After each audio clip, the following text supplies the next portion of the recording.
যারা পরামর্শ করে কোনো কাজ করে ওই কাজের মধ্যে আল্লাহ তাআলা বরকত দেন। সুবহানাল্লাহ পড়েন। কাজের মধ্যে কি আছে? বরকত আছে। ইয়াদুল্লাহিল জামাআ, ঐক্যবদ্ধের মধ্যে আল্লাহর হাত থাকে। জোরে বলেন সুবহানাল্লাহ। সম্মানিত উপস্থিতি, আল্লাহ রাব্বুল আলামিন নবীর পরামর্শটাকে খুব পছন্দ করলেন। সুবহানাল্লাহ। মদিনা আক্রমণ করবেন তার আগেই আল্লাহ রাসূল সাল্লাল্লাহু আলাইহি সাল্লাম সমস্ত সাহাবীদেরকে ডাকিয়ে পরামর্শ করলেন। বললেন যে এই মদিনা শহরটাকে কাফেরদের হাত থেকে নিরাপদ করা যায় কেমনি, তোমরা পরামর্শ দাও। এক একজন এক এক ধরনের পরামর্শ দিলেন। আল্লাহর নবীর একজন সাহাবী হযরতে সালমান ফারসি রাদিয়াল্লাহু তাআলা আনহু, নবীর সাহাবী বেশি ছিলেন 250 বছর। কত বছর বেশি ছিলেন? 250 বছর। আল্লাহ রাসূল যখন এই পরামর্শের কথা বললেন তখন তার বয়স ছিল 230 বছর। ওই সময় এই বয়োজ্যেষ্ঠ একজন সাহাবী তিনি আল্লাহ রাসূলকে বললেন, ইয়া রাসূলুল্লাহ, লাব্বাইক ইয়া রাসূলুল্লাহ, সাদাই নবী গো, আমার পিতামাতা আপনার পায়ের উপর কুরবান হয়ে যাও। বললেন যে আমি দেখি মদিনার চতুর্দিকে 3 দিকে বড় উঁচুর পাহাড় দাঁড়িয়ে আছে, একদিকে শুধু সমতল। এই একদিকে সমতল জায়গা দিয়ে যদি তারা আসে তাহলে আমাদেরকে আক্রমণ করতে পারে কাফেরেরা।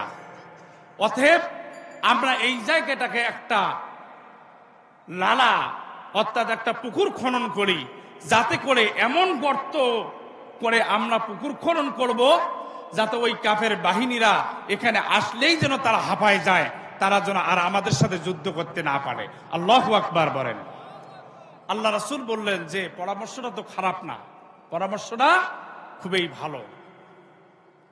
সেটি হলো খন্দকের যুদ্ধ। এটাকে বলা হয় কি? খন্দকের যুদ্ধ। আল্লাহ রাসূল সাল্লাল্লাহু আলাইহি সাল্লাম ওই যুগে নিজেই মাটি কাটছিলেন। সুবহানাল্লাহ পড়েন। নিজে কাজ করতেছিলেন। আর আমাদের দেশে কিছু নেতা তৈরি হয় যারা সব সময় ভাগ খায়, কোনো কাজ করে না। কথা কোন ঠিক না বেঠিক? আমার ভাইরাম, আল্লাহ রাসূল বললেন সাহাবী এই কাজটা অনেক উত্তম কাজ, এই পরামর্শটা আমার কাছে অনেক গ্রহণযোগ্য পরামর্শ হয়ে গেল। আল্লাহ রাসূল খন্দকের যুদ্ধ সেই অনুপাতে যখন তার লালা যখন তৈরি করা হলো, খন্দকের অবস্থা তৈরি করা হলো, নবীজি দেখলেন আর কাফেরেরা তখন ওই লালার কাছে এসে যখন দাঁড়িয়ে গেল, দেখে এত গভীর, এখান থেকে নামতে আর উঠতে তাদের জীবনের যেন একটা মহা সংকটময় অবস্থা তৈরি হয়ে গেল। এই অবস্থাতে তারা ফিরে চলে গেল। আল্লাহ রাব্বুল আলামিন থেকে বিজয় দান করলেন। আমার আল্লাহ রাব্বুল আলামিন ডাক দিয়ে বললেন, এই জন্য প্রত্যেকটা কাজ যদি কোনো মানুষ পরামর্শের মাধ্যমে করে, এই কাজের মধ্যে আল্লাহ রাব্বুল আলামিন বরকত দিয়ে দেন। জোরে বলেন সুবহানাল্লাহ। যারা পরামর্শ ছাড়া, যারা পরামর্শ ব্যতীত কাজ করে, এই লোকগুলো হলো স্বৈরাচার। স্বৈরাচার কাকে বলে? আল্লাহ পাক এই কোরআনের মাধ্যমে জানায় দিয়েছেন, যারা পরামর্শ ছাড়া নিজেই নিজের সিদ্ধান্ত দিয়ে কাজ করে তারাই হলো স্বৈরাচার। কথা বলেন ঠিক না বেঠিক? আমার ভাইরা, আপনি মেয়ের বাবা, আপনার মেয়ের যদি বিয়ে দেন, ওই সময় আপনাকে মেয়ের পাত্র নির্বাচন করার সময় মেয়ের সঙ্গে পরামর্শ করবেন। অনেকে আছে পাত্র পরামর্শ নাই, পরামর্শবিহীন বিবাহ দিয়ে দেয়। কথা বলেন ঠিক না বেঠিক? আল্লাহ রাসূলের কন্যা হযরতে ফাতেমা রাদিয়াল্লাহু তাআলা আনহা বিবাহ দিবেন। আল্লাহ রাসূল সাল্লাল্লাহু আলাইহি সাল্লাম হযরতে ফাতেমার কাছে এসে পরামর্শ চাইলেন।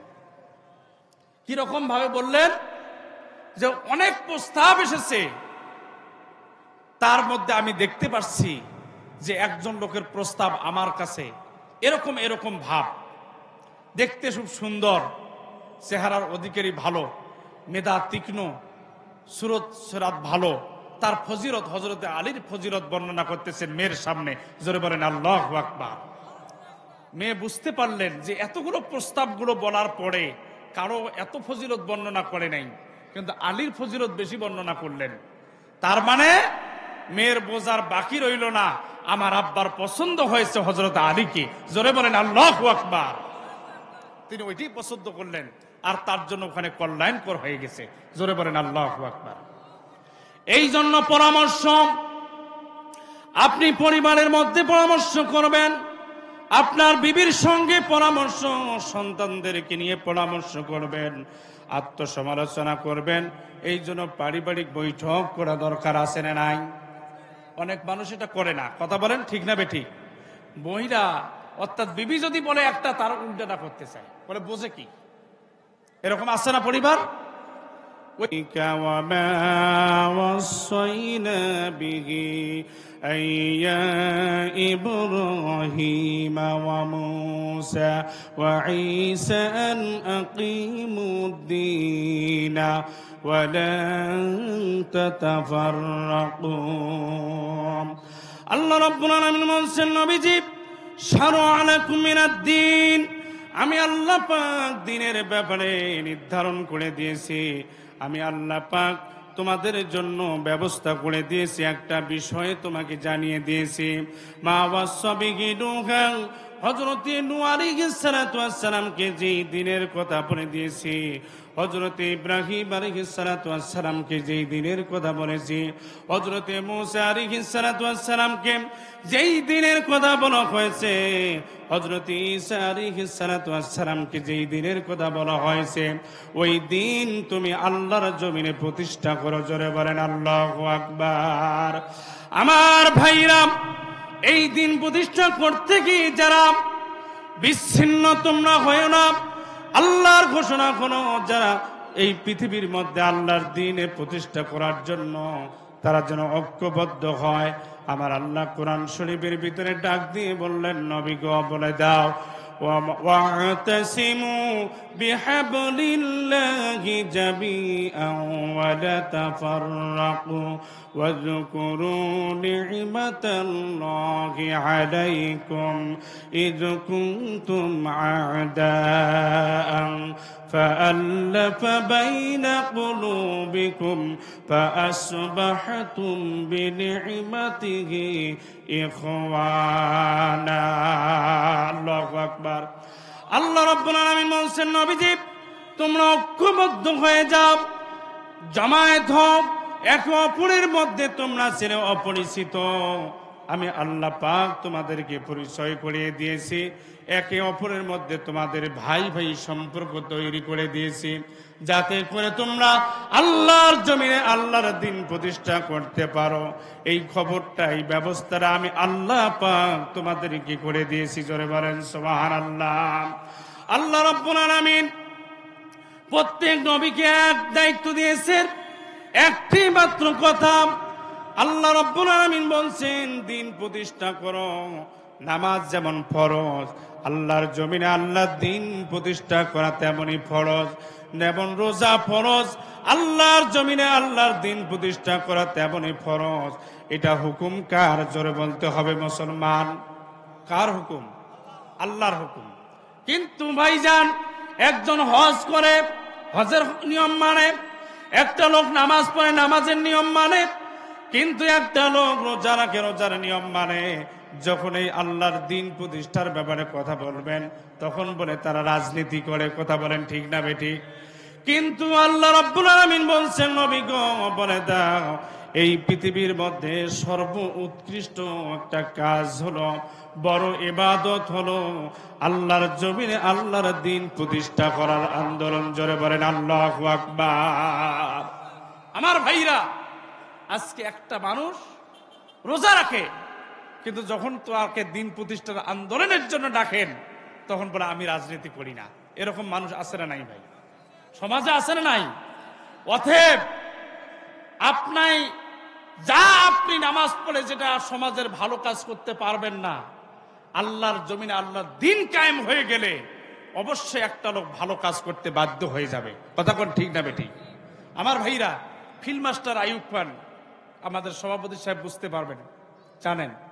উনি একদিন চট্টগ্রামের সেনাবাহিনীর এক জায়গায় এসে হাজির হলেন। ওই আর্মিদেরকে বললেন যে আগামী দিনে আমি ফজরের ওয়াক্তে প্রত্যেকটা আর্মিকে আমি দেখতে চাই। সবাই ফজরের নামাজের জন্য প্রস্তুতি গ্রহণ করছেন। মাঝখান থেকে দুইটা লোক জাগনাই পায়নি। আল্লাহ রাসূল বলছেন, ফাবা আলা শাইতান আলা উজরাইহি, কোন ব্যক্তি যদি ফজরের আজান শোনার পর ঘুমায়, শয়তান তার কানের ভিতরে পেশাব করে দেয়, মুখের মধ্যে পেশাব করে দেয়। বলে নাউজুবিল্লাহ, হাদিস। আর টের পায় নাই। যখন এই বের হয়েছে, নামাজে গিয়ে দাঁড়াই গেছে, মানে উজু নাই, কিচ্ছু নাই। যদি দেখে যে এক রেখাত চলে যায়, দাঁড়াইলে আবার এক রেখাত নামাজ দাঁড়ায় পড়তে হবে না, এই ভয়ে অমনে গিয়ে দেখে যদি উজু করতে যায় তাহলে এক রেখাত চলে যায়, আর উজু যদি না করে তাহলে মহা মুশকিলে পড়ে যায়। এমন হইতে চিন্তা ভাবনা করতে হঠাৎ করে যে দাঁড়ায় গেছে। পাশের একজন লোক তার ঠেলি দিছে, হেই মিয়া, আপনি উজু করেন নাই, কিচ্ছু নেই, অমনে নামাজ পড়লেন। বলে ভাই খামোশ, এটা সরকারি নামাজ, উজু গোসল কিচ্ছু লাগবে না। কথা বুঝতেছে না, বোঝেন নাই? তার মানে এটা ভয়ে কাতর হয়ে নামাজে গিয়ে দাঁড়াইছে। কথা কোন ঠিক না বেঠিক? আমার ভাইরা, বর্তমান বাংলাদেশে একটা আইন তৈরি করে দিয়ে এক সময় প্লাস্টিক হারাই গেছে। কথা কোন ঠিক না? কিন্তু আমি ওয়াজ করি কি এই পলিথিন বন্ধ করতে পারতাম? পারতাম না। কিন্তু যখন একটা জায়গা থেকে, সামান্য একটা ঘর থেকে যখন এই আওয়াজ বেরিয়ে যাচ্ছে, বাধ্য হয়েছে দেশের মানুষ পলিথিনকে পরিত্যাগ করতে। কথা বলেন ঠিক না বেঠিক? সুতরাং এই জন্য আল্লাহ তাআলা হাবিব বলেছেন, ওয়াজআলনি মিন লাদুনকা সুলতানান নাসিরা, হে আল্লাহ তুমি আমাকে রাষ্ট্র ক্ষমতা দান করো। আল্লাহর নবী 13টি বছর মক্কায় মাইর খাওয়ার পরে তিনি বুঝতে পারলেন এইভাবে দাওয়াত দিয়ে কাম হবে না। কথা কি বুঝতেছেন ভাই? আমার বাবাজিরাম, সংক্ষিপ্ত কথা, আল্লাহর নবী জান্নাতি নবী, এক পর্যায়ে মক্কার জিন্দেগিতে নবীজি একদিন তার কলিজার টুকরা বিবি, কলিজার টুকরা স্ত্রী হযরতে খাদিজা রাদিয়াল্লাহু তাআলা আনহাকে ডাক দিয়ে বললেন, খাদিজা দয়া করে মেঘের বাণী করে কয়েকটা রুটি আর খেজুর হাতের মধ্যে আমাকে দাও, আর একটু পানি দাও। আমি আল্লাহর জমিনে আল্লাহর দিন প্রতিষ্ঠার জন্য মানুষকে দলে মার দাওয়াত দেব। জোরে বলেন সুবহানাল্লাহ। আল্লাহ রাব্বুল আলামিন বলেন, ওয়ামান আহসানু কাওলাম মিম্মান দাআ ইলাল্লাহি ওয়া আমিলা সালিহান ওয়া ক্বালা ইন্নানি মিনাল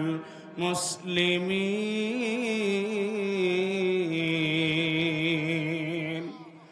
আল্লাহ পাক বলছেন, ওই ব্যক্তির কথার চেয়ে আর কার কথা ভালো হতে পারে যে নাকি নিজে বলে যে আমি একজন মুসলমান এবং মানুষদেরকে খারাপ কাজ থেকে ফিরিয়ে রাখে, ভালো কাজের দিকে মানুষকে আহ্বান করে এবং নিজেকে মুসলমান হিসেবে দাবি করে।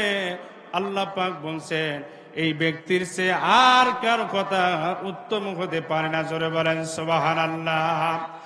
আমার নবীজি এই দাওয়াত দেওয়ার জন্য, কলেমার দাওয়াত দেওয়ার জন্য তার বিবিকে ডাক দিয়ে বললেন, খাদিজা রে, কয়েকটা রুটি আর খেজুর যদি পারো দাও, একটু পানি দাও, আমি কলেমার দাওয়াত দিতে বেরিয়ে আসেন।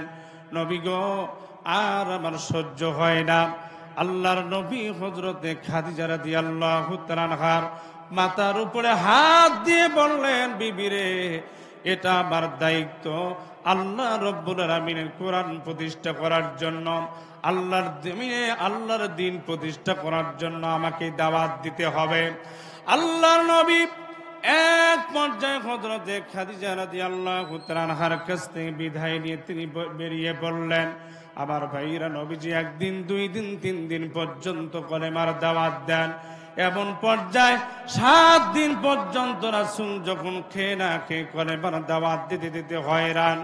আল্লাহর নবী জান্নাতি নবী, এক পর্যায়ে তিনি যখন 7 দিন পর্যন্ত পেটের মধ্যে খাবার নাই, পেটের মধ্যে ক্ষুধার্ত অবস্থায় নবীজি আস্তে আস্তে করে হযরতে ফাতেমার বাড়ির দিকে রওনা করলেন। হযরতে ফাতেমাকে ডাক দিয়ে বললেন, ফাতেমা রে, আমার কলিজার টুকরা মেয়ে, আমি 7 দিন পর্যন্ত না খেয়ে আছি, আর তোমার বাড়িতে কি কোনো খাবার আছে নাকি বলো। হযরতে ফাতেমা এক ডাক দিয়ে বলেন, আব্বা জান, আব্বা জান, আপনাকে কি খাইতে দেব? আপনি তো একজন নবী, আপনি হলেন আমার বাবা, মনটা চায় আপনাকে পরিপূর্ণভাবে তৃপ্তি সহকারে খাবার দেই, কিন্তু ঘরের ভিতরে আমার বাড়িতে 3 দিন পর্যন্ত চুলার মধ্যে কোনো আগুন জ্বলে না। আমার দৈহিত আমার কলিজার টুকরা হাসান হুসেন না খেয়ে আসেন। এক পর্যায়ে আল্লাহর নবী, বিশ্ব নবী মুহাম্মদুল আরবি, জান্নাতি নবী, আমার ভাইরা, বিশ্ব নবী আস্তে আস্তে করে হযরতে হাসান এবং হুসাইনের কাছে গেলেন। যাওয়ার পরে দেখেন হাসান হুসাইন ঘুমায় আছে। নবীজি হযরতে হাসানের মুখের দিকে দেখেন, হযরতে হুসাইনের মুখের দিকে দেখেন, আর ডাক দিয়ে বললেন, মা ফাতেমা শোনো, তোমার বাসায় যদি জায়নামাজ থাকে একটু জায়নামাজটা নিয়ে আসো। আল্লাহ নবী এক পর্যায়ে যেমনি জায়নামাজটা মেয়ের হাত থেকে হাতের মধ্যে নিয়ে জমিনের মধ্যে বিছাই দিলে, নবীজি একটা পর্যায়ে 2টা রাকাত নামাজ আদায় করার পরে আবার নবী এক পর্যায়ে, জান্নাতি নবী একটা পর্যায়ে জায়নামাজের মধ্যে বসে বসে দোয়া করলেন। হযরতে ফাতেমা ডাক দিয়ে বললেন, আব্বা, আপনি হলেন একজন নবী, ইন্নাল জান্নাতা হুররিমাত আলাল আমবিয়া হাত্তা আদখুলুহা। ও আব্বা জান, আপনি এমন নবী, যতক্ষণ পর্যন্ত আপনি তালা খুলি, জান্নাতের তালা খুলি জান্নাত উদ্বোধন করবেন না, পৃথিবীতে এমন কোন নবী নাই যেই নবী আল্লাহর জান্নাতের মধ্যে পা রাখার সাহস রাখে। পৃথিবীতে কোনো মানুষ জান্নাতে যেতে পারবে না এমন নবী। আর আপনি 7 দিন পর্যন্ত না খেয়ে আছেন। আমার ভাইরা, যেমনি এই কথা আপনি নিজের কলিজার টুকরা মেয়ের কাছে শুনতে পেলেন, নবীজি একটা পর্যায়ে ডাক দিয়ে বললেন, ফাতেমারে শোনো। আমার ভাইরা ফাতেমাকে ডাক দিয়ে বললেন, ফাতেমা শোনো, এই যে দেখো জায়নামাজটা, এই জায়নামাজের কোনটা একটু আলগা করে দেখালেন। আলগা করে দেওয়ার পরে হযরতে ফাতেমা যেমনি জায়নামাজের নিচের মধ্যে তাকিয়ে দেখলেন, দেখেন আল্লাহ রাব্বুল আলামিন জায়নামাজের নিচের মধ্যে সোনার, আল্লাহ রাব্বুল আলামিন সোনা দিয়ে গোটা জমিনটাকে পরিপূর্ণ করে দিয়েছেন। জোরে বলেন সুবহানাল্লাহ। কেন আমি উঠব না জলে, ইমানের বারুদে অন্তরে ভরা, ইমানের বারুদে অন্তরে ভরা, চারিদিকে আহাজারি যায় শোনা যায়, মুসলিম শান্তির লাগি দিশেহারা। কেন আমি উঠব না জলে, ইমানের বারুদে অন্তরে ভরা, ইমানের বারুদে অন্তরে ভরা। জোরে বলেন মারহাবা। কি দেখতে পেলেন? সোনা দিয়ে আল্লাহ পাক পরিপূর্ণ করে রেখে দিয়েছেন। আল্লাহর নবী বললেন, ও আমার কলিজার টুকরা ফাতেমা, শোনো, আমি যদি আল্লাহর কাছে চাই, শুধু এইটা নয়, এই উহুদ পাহাড়টাকে সোনা দিয়ে পরিপূর্ণ করে দিত, কিন্তু না না, আল্লাহ রাব্বুল আলামিনের কাছে আমার এত সম্পদের প্রয়োজন নাই। আল্লাহ রাব্বুল আলামিন আমাকে যেভাবে করে দাওয়াতের জন্য বেরিয়ে পড়লেন, আমাকে সেইভাবে বেরিয়ে পড়তে হবে। অতএব আর মোটেও দেরি নয়। হযরতে ফাতেমার চোখের পানি দেখে আল্লাহর নবী এক ডাক দিয়ে বললেন, ফাতেমা রে, চিন্তা করো না ফাতেমা, তোমার আব্বা জান এক্ষুনি কাজের সন্ধানে বেরিয়ে পড়বে। চিৎকার মেরে জোরে বলেন মারহাবা। নবীজি কাজের জন্য বেরিয়ে পড়বেন। হযরতে ফাতেমা আব্বাকে ডাক দিয়ে বললেন, আব্বা 7 দিন পর্যন্ত না খাওয়া মানুষ আপনি একজন, খেয়াল রাখবেন বাবাজি, আমার যারা সন্তানের বাবা হয়েছেন মেয়েরা কিন্তু বাবাকে বেশি ভালোবাসে। এই জন্য খেয়াল করে দেখবেন মেয়েরা কিন্তু বাবাকে বেশি মহব্বত করে। আল্লাহর নবীর কলিজার টুকরা মেয়ে আল্লাহর নবীকে ডাক দিয়ে বলছেন, নবী গো, আপনি হলেন আখিরি জামানার শেষ নবী, আমি হলাম আপনার মেয়ে। আব্বা আপনি না খাওয়া মানুষটা কোথায় যাবেন আপনি কাজের সন্ধানে?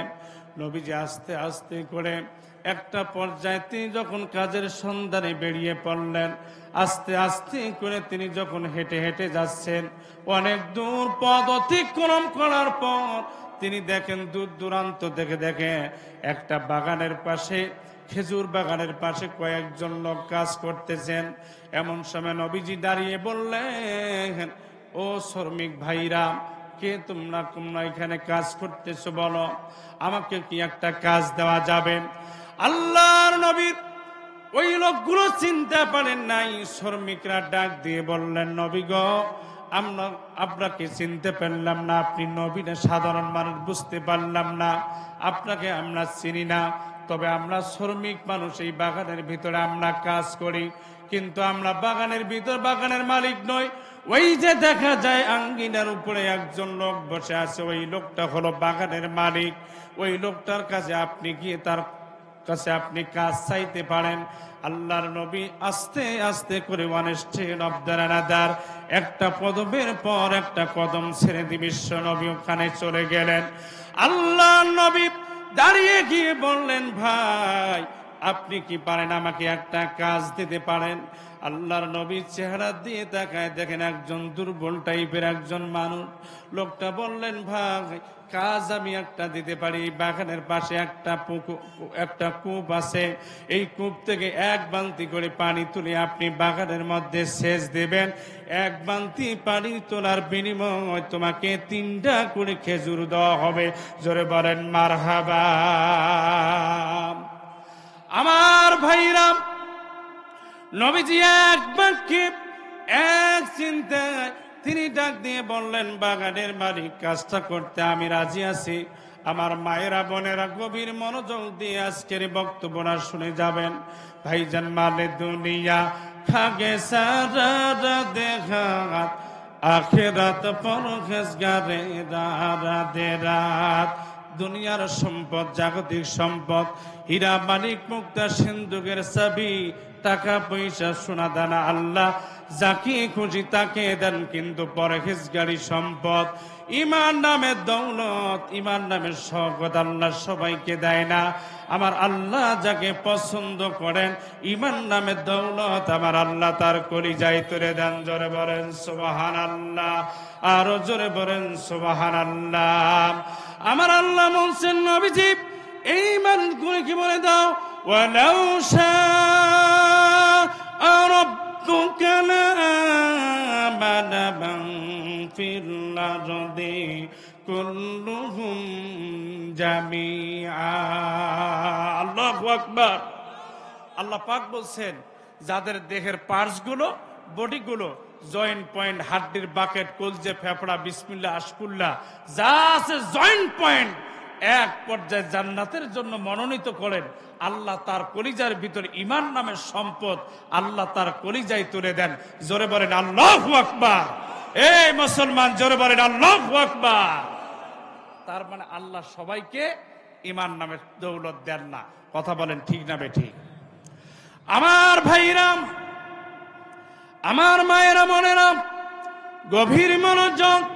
আল্লাহ নবী বালতি হাতের মধ্যে নিয়ে একটা পর্যায়ে কূপের কাছের মধ্যে চলে গেলেন। কূপ থেকে 1 বালতি করে পানি তোলেন, বাগানে সেচ দেন। একটা করে খেজুর বাগান, এমন করে আল্লাহর নবী 1 বালতি তোলেন, 2 বালতি তোলেন, 3 বালতি তোলেন। তুলতে তুলতে 7ম বালতি তোলার পরে নবীজি যখন 8ম নম্বর বালতি ছেড়ে দিয়েছেন, কূপের মধ্যে পানি অর্ধ জায়গায় উঠার সঙ্গে সঙ্গে রশিটা নরম হয়ে রশি ছিঁড়ে বালতি গেল কূপের মধ্যে পড়ে।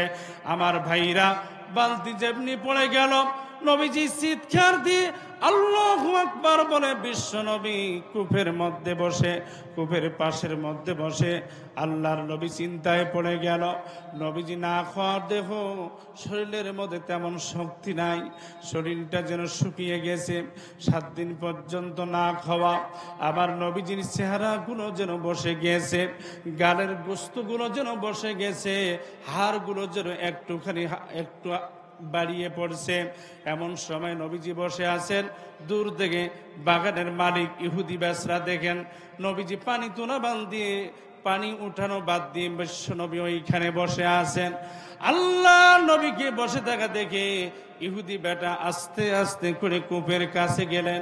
যাওয়ার পরে জিজ্ঞাসা করেন, বেটা কেন তুমি পানি তুলতেছ না বলো।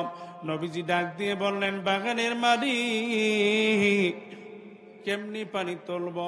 8ম নাম্বার বালতি পানি ওঠার সঙ্গে সঙ্গে বালতিটা কূপের নিচে পড়ে গেছে। যেমনি বলা এক পর্যায়ে বাগানের মালিক না বুঝে না শুনে বিশ্ব নবীর গালের মধ্যে ধারাস করে একটা থাপ্পড় লাগাই দিল। আল্লাহর নবী, জান্নাতি নবী একটা থাপ্পড় খেয়ে গালটা চেপে ধরে বিশ্ব নবী কূপের পাশের মধ্যে বসে বলল, আসমানের ফেরেশতা একজন ফেরেশতা আর একজন ফেরেশতার গায়ের মধ্যে ঢোলাঢুলি করে বলেন, আল্লাহ জমিনে হচ্ছে নাকি? আমরা সহ্য করতে পারি না, আমরা সহ্য করতে পারি না। তোমার নবী কান্নাকাটি করে। আল্লাহ নবী এক পর্যায়ে থাপ্পড় খাওয়ার পর, একটা থাপ্পড় খাওয়ার পরে বিশ্ব নবী গালটা চেপে ধরে বাগানের মালিকের হাতটা ধরে বললেন, বড় লোক মানুষ আপনি, বড় নেতা মানুষ আপনি, বড় ধনী মানুষ, আপনার এই নরম হাতটার মধ্যে আমার এই গালের কষ্ট করা, আমার এই শ্রম দেওয়া শরীরটার মধ্যে গোস্তগুলো নাই, দেহের মধ্যে হাড়গুলো বেরিয়ে পড়ছে, নরম হাতটা দিয়ে আমার দেহের মধ্যে থাপড় দেওয়ার সঙ্গে সঙ্গে আপনার হাতের মধ্যে হয়তো আপনি কষ্ট পেতে পারেন। আল্লাহর নবী যেমনি এই কথা বললেন, সঙ্গে সঙ্গে ভিন্ন কায়দায় আর একটা গালের মধ্যে থাপ্পড় লাগাই দিল। জোরে বলেন নাউজুবিল্লাহ। তুমি আছো হৃদয়ের গভীরে, ভুলব তোমায় বলো কি করে।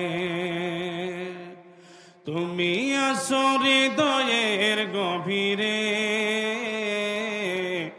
ভুলব তোমায় বলো কি করে। দেখি নাই তোমারে কোনো দিন, তবু আছো স্মরণে অমলি। প্রেমের ভুবনে নিশীতের শেফালিরা ঝরে। তুমি আছো হৃদয়ের গভীরে, ভুলব তোমায় বলো কি করে। ও বেলায় হারিয়ে যাবে হায়, ও বেলায় হারিয়ে যাবে হায়। যতবার তোমারে খুঁজেছি, কোরআনের পথ তত বুঝেছি, নিজেকে চিনেছি। হে রাসূল নবীজি তোমার পাঠানো ঠিকানা পরে। তুমি আছো হৃদয়ের গভীরে, বলবো তোমায় বলো কি করে। মারহাবা বলেন, একবার ভালো করে বলেন তো মারহাবা, চিল্লায় বলেন মারহাবা। আসেন যাক না, চলবে কিছুক্ষণ, চলবে।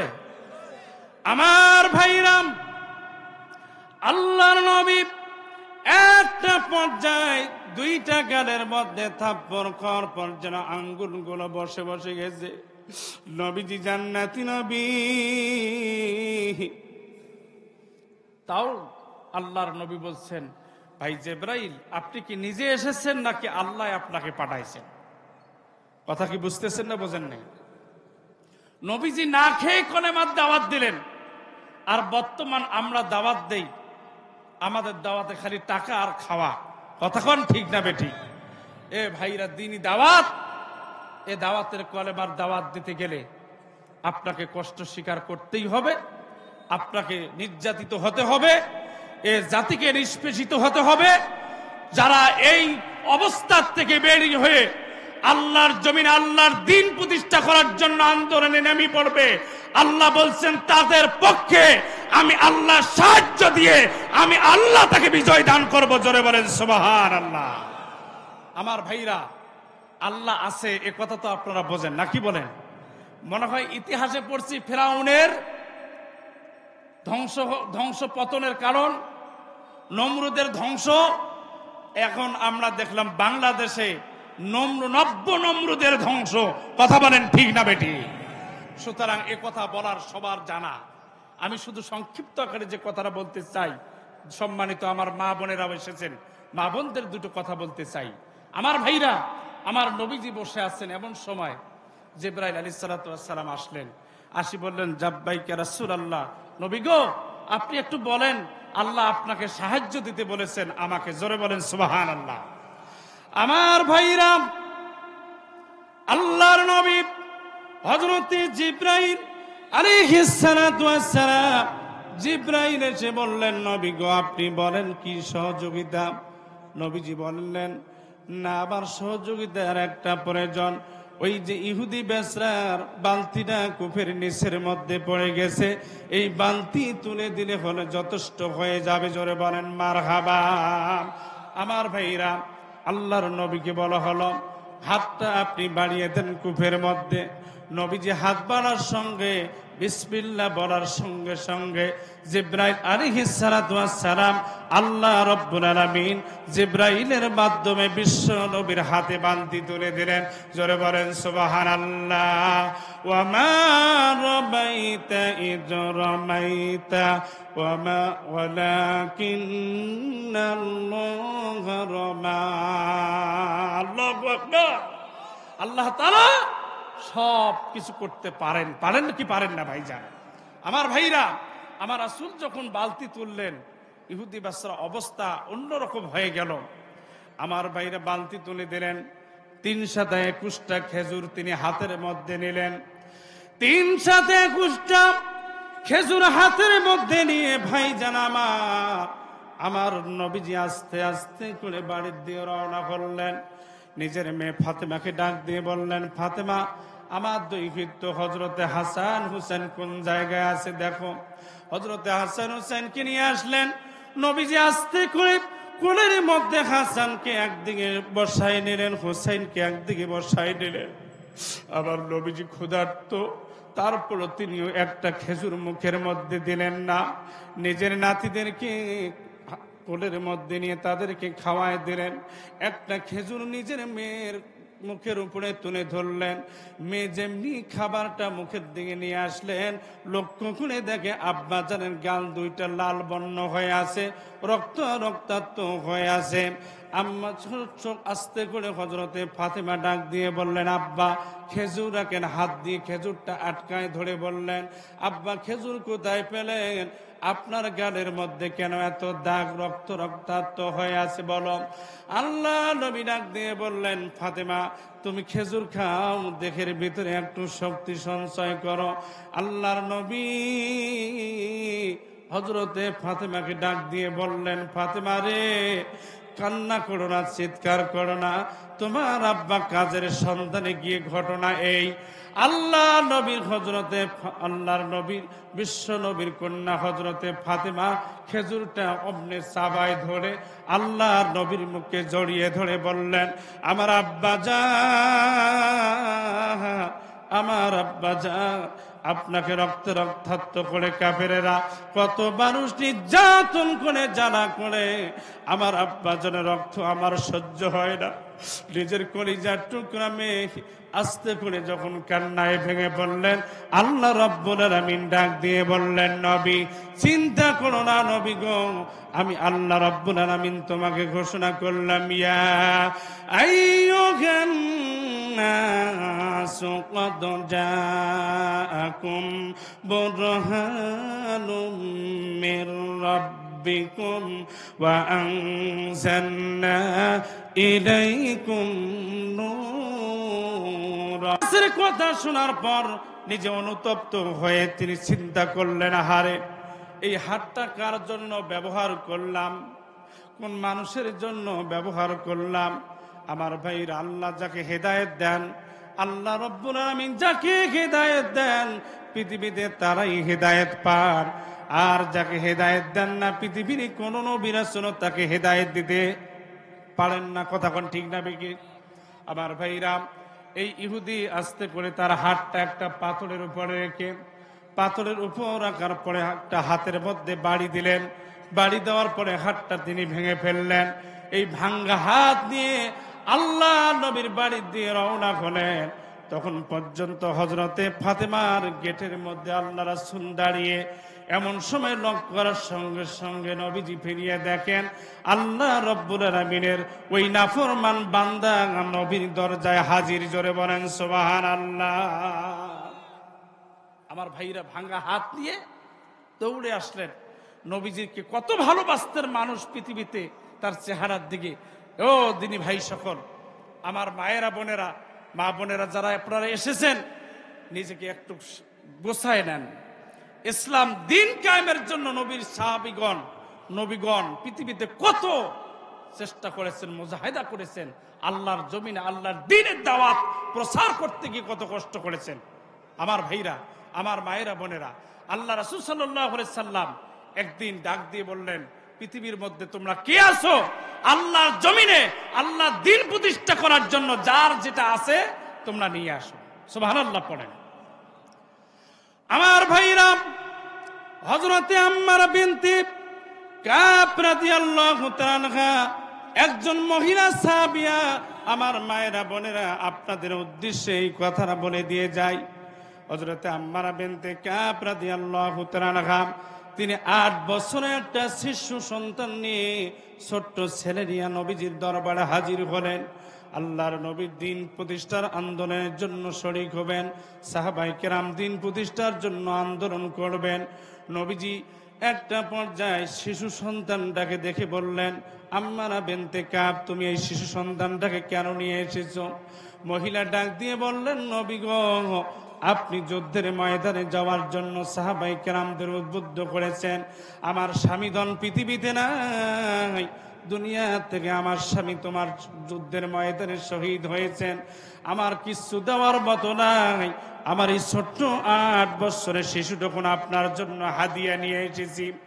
ও নবীজি, এই 8 বছরের শিশু আল্লাহর হস্তে আপনাকে দান করে দিলাম। নবী গো, আপনি সন্তানটাকে নিয়ে যুদ্ধের ময়দানে চলে যাবেন। সেখানে যদি কাফেররা আপনাকে তীর নিক্ষেপ করেন, আপনি ওই তীর নিক্ষেপের জন্য যখন কোনো ঢালের প্রয়োজন হবে, আমার এই কলিজার টুকরো সন্তানটাকে ঢাল স্বরূপ আপনি ব্যবহার করবেন। আমার সন্তানের কাছে, আমার সন্তানের শরীরের বুকের মধ্যে তীর লাগবে, পৃষ্ঠদিশ দিয়ে তিল বের হয়ে যাবে। আমার সন্তান দাঁতে দাঁতে জমিনের মধ্যে পড়ে যাবে। আমার সন্তান শহীদ হয়ে যাবে। আমার সন্তান দুনিয়াতে বিদায় হয়ে যাবে। এই ওসিলায় আমার নবী দুনিয়াতে বেঁচে থাকবে। আমার সন্তানকে আমি আপনাকে দান করে দিলাম। জোরে বলেন সুবহানাল্লাহ। জিহাদের পথে যদি লাশ হয়ে যায়, দোহাই লাগে মাকে দোনা, দোহাই লাগে মাকে দোনা। হাসরের মাঠে বলবে তুমি হেসে, আল্লাহ আমি শহীদের মা, আল্লাহ আমি শহীদের মা। জিহাদের পথে যদি লাশ হয়ে যায়, দোহাই লাগে মাকে দোনা। হাসরের মাঠে বলবে তুমি হেসে, আল্লাহ আমি শহীদের মা, আল্লাহ আমি শহীদের মা। লিল্লাহি তাকবীর। আমার ভাইরা, আর একজন চাবি, একবার হযরতে জিয়াদ নামের একজন সাহাবী, তিনি দৌড়ে এসে আল্লাহর নবীকে ডাক দিয়ে বললেন, নবী গো, যুদ্ধের ময়দানে যাবে, আপনি আমাকে দয়া করে যুদ্ধের ময়দানে পারবেন হাতের মধ্যে দেন। আল্লাহর জমিনে আল্লাহর দিন প্রতিষ্ঠার জন্য আমি আন্দোলন করে জমিনের মধ্যে আমার জীবনটা দিয়ে আমি শহীদ হয়ে যেতে চাই।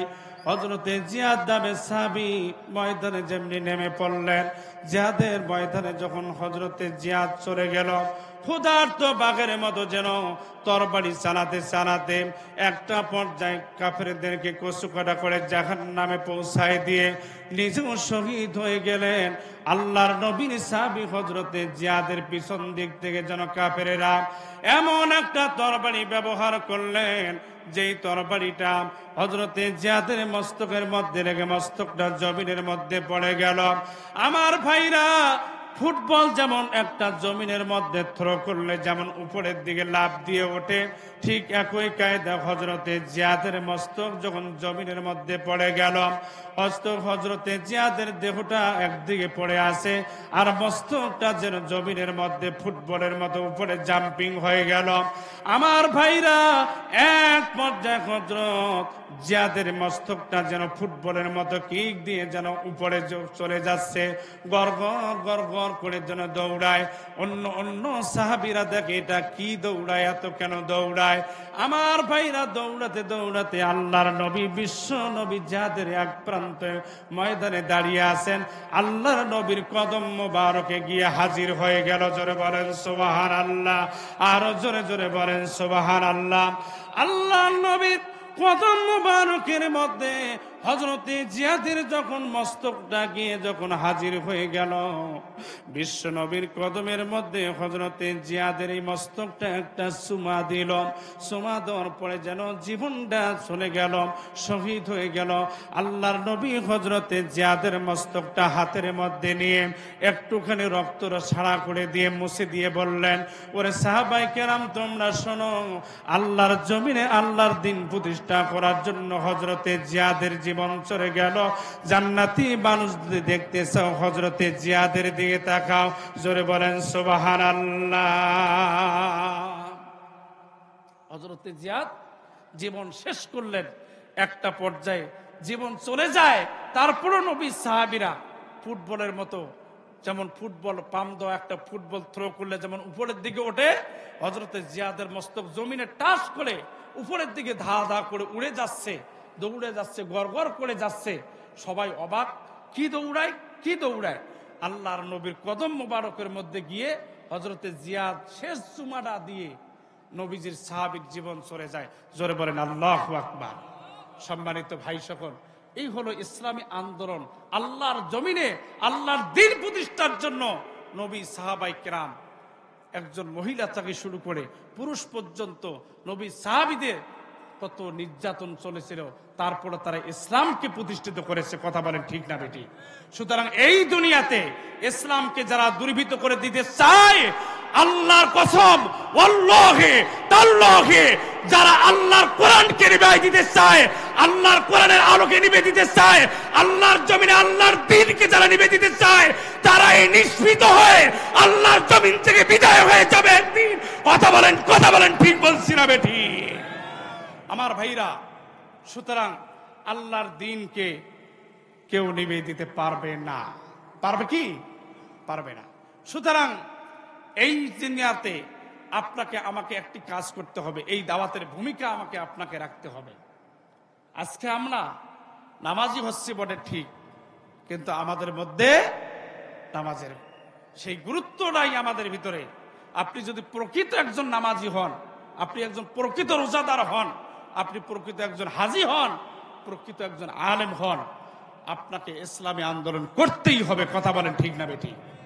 আমার ভাইরা, আজকে যে আন্দোলনের জন্য, কোরআনের জন্য যে ভাইরা জীবন দিচ্ছে, যে ভাইরা আজকে আল্লাহর দ্বীনকে প্রতিষ্ঠা করার জন্য যারা অকাতরে তাদের জীবন বিলিয়ে দিচ্ছেন, আজকে তাদের বিরুদ্ধে তোমার মৌলবীর ফতোয়া বের হয়। কোথায় টুপি লম্বা, কোথায় টুপি খাটো, টুপি আছে না নাই, দাড়ি খাটো না লম্বা, এই নিয়ে তোমার অবস্থা। কতক্ষণ ঠিক না বেঠি? সুতরাং দল মত ভিড়ে আপনি যদি একজন ইমানদার হন, আপনার দায়িত্ব হল আল্লাহর জমিনে আল্লাহর দিন প্রতিষ্ঠা করা। কথা কোন ঠিক না বেটি? সম্মানিত ভাই সকল, আমি সংক্ষিপ্ত আকারে একটু কথা বলতে চাই। আমার মা বোনেরা, আল্লাহর হস্তে আমি আপনাদেরকে বলে দিয়ে যাই, আমার কথা মনে হয় কোরআন হাদিসে এখন মানুষ কথাগুলো বোঝা দরকার। এখন আরো হুঙ্কার দিয়ে তাফসীর করে কাম হবে না। একজন ইসলামী রাষ্ট্র কায়েম হলে এ জাতি নিরাপত্তা পাবে, কিন্তু গ্যারান্টি পাবে কি, শান্তি পাবে কি, এই বিষয়গুলো আমাদের জানা দরকার। কথা বলে ঠিক না বেটি? অতএব ইসলামী রাষ্ট্র কায়েম করতে হলে একটি মাত্র কাজ হবে, প্রথম কাজ হলো দাওয়াত। কথা কোন ঠিক না বেটি? দাওয়াত না হলে, মানুষকে না বুঝালে, ইসলামী আইন হলে আপনার পিছনে রাষ্ট্রিক পিছনে পিছনে লেগেই আছে, শয়তান পিছনে পিছনে লেগে আছে। মানুষের তৎপরতা যত বৃদ্ধি পায়, শয়তানের তৎপরতাও তত বৃদ্ধি পায়। কথা কোন ঠিক না বেটি? সুতরাং সম্মানিত প্রিয় ভাই সকল, আমি শুধু একটি কথা বলতে চাই, আমার মা বোনেরা, আপনারা যদি ভালো হন, আপনাদের পেট থেকে আল্লাহর ওলিরা আসবে, আল্লাহর নেককার বান্দারা আসবে। আর আপনারা যদি ভালো না হন, তাহলে এই জাতির কোনোদিন ভাগ্যের পরিবর্তন হবে না। নেপোলিয়ন বলেছিলেন যে আমাকে একটা শিক্ষিত মা দাও, আমি একটা শিক্ষিত জাতি দান করবো তোমাকে। কথা কোন ঠিক না বেটি? তাহলে একটা শিক্ষিত মার দরকার আছে না নাই? অতএব মা বোনেরা, 4টে কাজ করবেন, আল্লাহ পাকের জান্নাতের দরজা আপনার জন্য উন্মুক্ত হয়ে যাবে। সুবহানাল্লাহ পড়েন। 1 নম্বর হলো পর্দায় থাকা। কি থাকা? পর্দায় থাকা। মানুষ এখন আপনি নামাজি, অথচ আপনার বউ পেটের চামড়া কয় ইঞ্চি মোটা, ঘাড়ের গোস্ত কয় ইঞ্চি মোটা, বাতায় কি পরিমাণ শ্যাম্পু ইত্যাদি আলতা কুমকুম সোনো পাউডার ব্যবহার করে শহরের প্যারালাইসিস অবস্থায়, একটা বেকায়দা অবস্থায়, হাফ কাদা বেকায়দা পুরে কায়দা সব ফেল করে দিয়ে কি একটা আদানাংটা অবস্থায় চলাফেরা করতেছে। আপনার দ্বারায় ইসলামী আন্দোলন করা সম্ভব নয়। কথা বলেন ঠিক না বেটি? আপনি যাই কিছু করেন, আপনার স্ত্রী, আপনার পরিবার, ওই যে পশহরা পরামর্শের মাধ্যমে আপনার স্ত্রীকে ইসলামের দাওয়াত আপনি দেন। কথা বলেন ঠিক না বেটি? এই জন্য আল্লাহ রাসূল সাল্লাল্লাহু আলাইহি সাল্লামের যুগে নবীজি মসজিদে নববীতে একদিন ওয়াজ করতেছেন, বক্তব্য দিচ্ছেন। এমন সময় একজন হাসিনাতুন জামিলাতুন জেদ্দান, প্যারাগ্রাফ বিউটিফুল, একদম দেখতে অপরূপ সুন্দরী একজন মহিলা এসে বলছে, ইয়া রাসূলুল্লাহ, আমি বিবাহ করতে চাই, আমাকে একটা পাত্র দেন। কথা কি বুঝতেছেন না বোঝেন নাই? আমার আল্লাহ বলছেন, ওয়াকরনা ফি বুয়ুতিকুন্না ওয়ালা তাবাররাজনা তাবাররুজাল জাহিলিয়াতিল উলা। আল্লাহু আকবার। ভাইজান আমার, আল্লাহ পাক বলছেন, মেয়ে মানুষটা ঘরোয়া পরিবেশে চলাফেরা করো, তোমরা আইএমএ জাহিলিয়াতের মতো চেহারার প্রদর্শনী করে বেরিও না।